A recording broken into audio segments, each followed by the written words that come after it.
বাবু খাবে এসো। যাচ্ছি।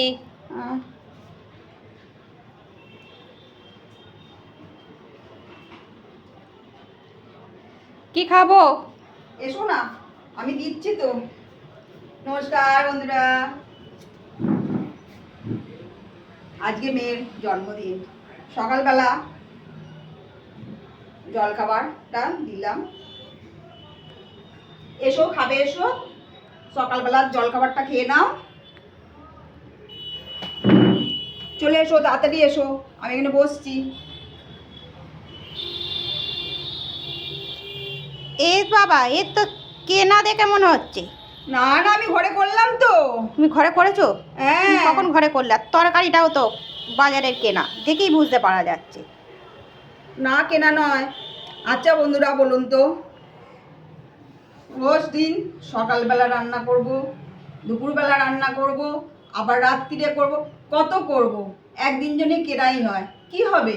কেনা জিনিস খেতে ভালো নয়, ঘরে করা জিনিস। আজকের দিনটা খেয়ে নাও, অন্য দিন আবার কচুরিটা করে দেবো। সব সময় কি ঘরে করে দেওয়া যায়? কষ্টটাও তো হয় বলুন। চলে এসো চলে এসো চলে এসো, খাবে এসো, সকালবেলা অনেকটা বেলা হয়ে গেছে। যাচ্ছে। তাড়াতাড়ি এসো।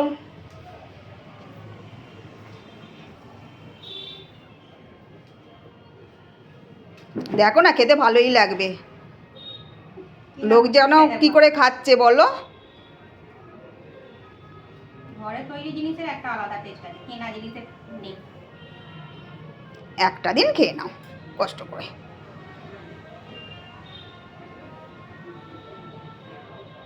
বাইরে খেতে বাজে খেতে? ঠিক আছে, অন্য দিন আমি আবার করে দেবো। এখন আজকে এটা খেয়ে নাও। এত রান্না বান্না করে কখন করবো মা বলো? আবার সকালের জলখাবার ভালো লাগছে না? না। আরেকটা নে খাও, আরেকটা খাও, আরেকটা খাও, আরেকটা খাও, আরেকটা খাও। সেই ভাত দিতে অনেকটা বেলা হয়ে যাবে। আমি এত রান্না বান্না কখন করব? জন্মদিনের দুপুরটা রাত্রিরটাই থাক, আবার আসবো বন্ধুরা দুপুরবেলা।